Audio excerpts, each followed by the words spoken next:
Hey, it's Nick Funditis here from Royal LePage Performance Realty. And this is a CMA, or a comparative market analysis.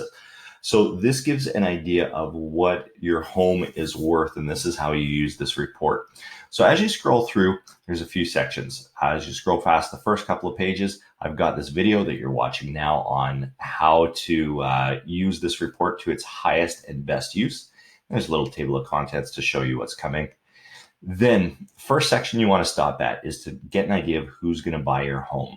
When I market your home, I am looking not just at the property itself, but I'm trying to get a feel for who is the potential buyer. So you want to take a little stop off here, click that button there, and I have saved a copy of the demographic report for your property.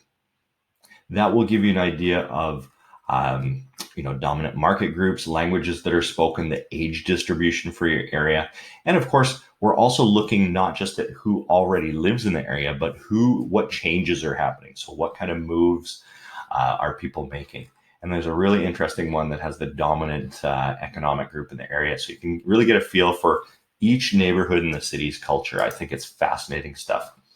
And it's really useful for the marketing as well. Then we get into what factors affect the value of your home. So we look at age, what the market is doing, including a link to the current Ottawa Real Estate Board statistics.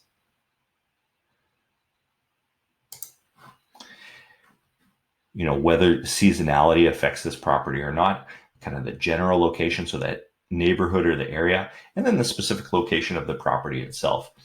We take into account the size, both the size of the home and the size of the lot, if that's a factor. And then we break that down for the specific property. So what are the features that add value to it? And we make a list of those.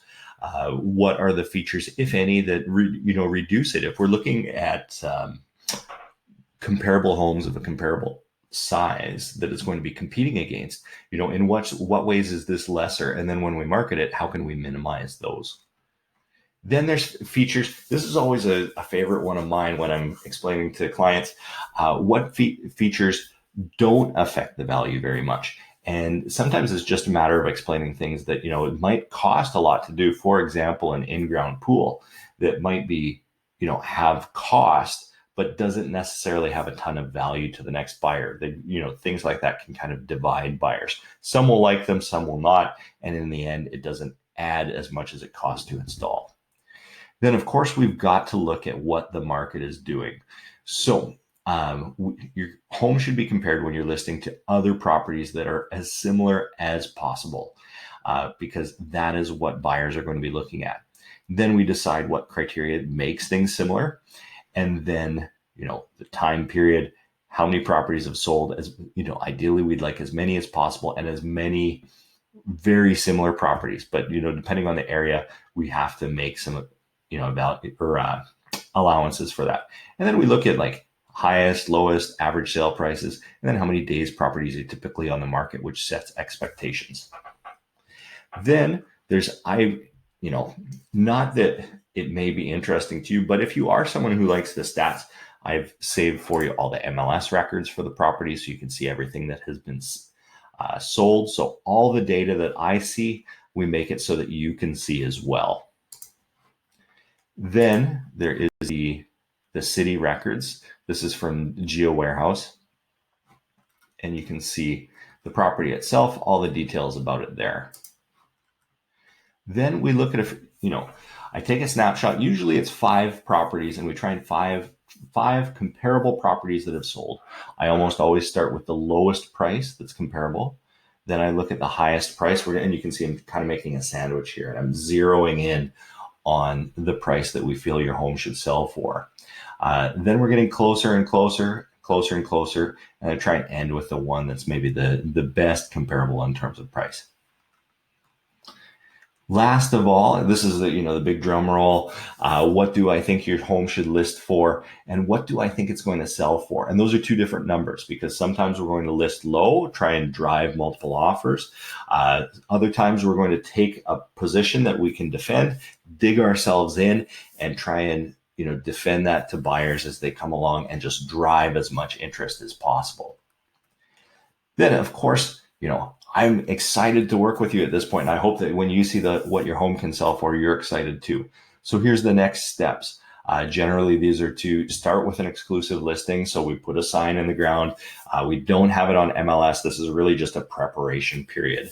Then there's a staging appointment. I include stagers for all of my clients because I want you to have the professional advice to make your home give its best first impression.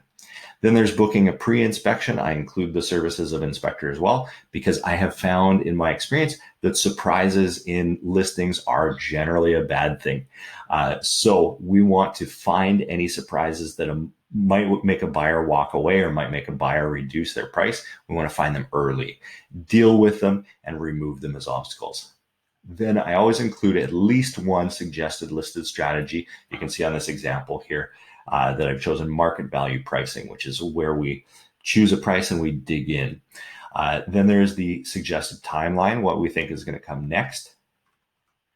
There's a little about me and my handsome face there. But in all seriousness, I want you to get an idea of who you're going to be working with here.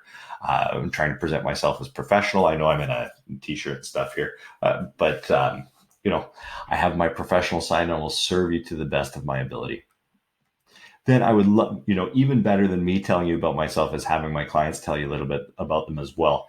And so I include a selected video here and links to a whole bunch of testimonials from my clients as well, because they are absolutely the best thing. I work by referral principally. And so, my next clients comes from the good word of mouth of people just like you. Last, a little bit about me, and then charities that I support with my business. I'm very much a believer in the social contract. I believe that, I have a role as a professional to my community and to give back and to support the community that supports me. So I'm very upfront about, the types of causes I support, the values that I align myself with, because I want those types of values to be reflected in my community. So that is how you use this report effectively. There are other things that, follow it as well. So, once we decide to work together, I created in-depth marketing plan for you. And there's other documents that we'll sign as well. But to start with, this gives you a pretty good idea of what your home is worth and the next steps that are going to happen from here. I hope you found this video useful, and I look forward to working with you as well.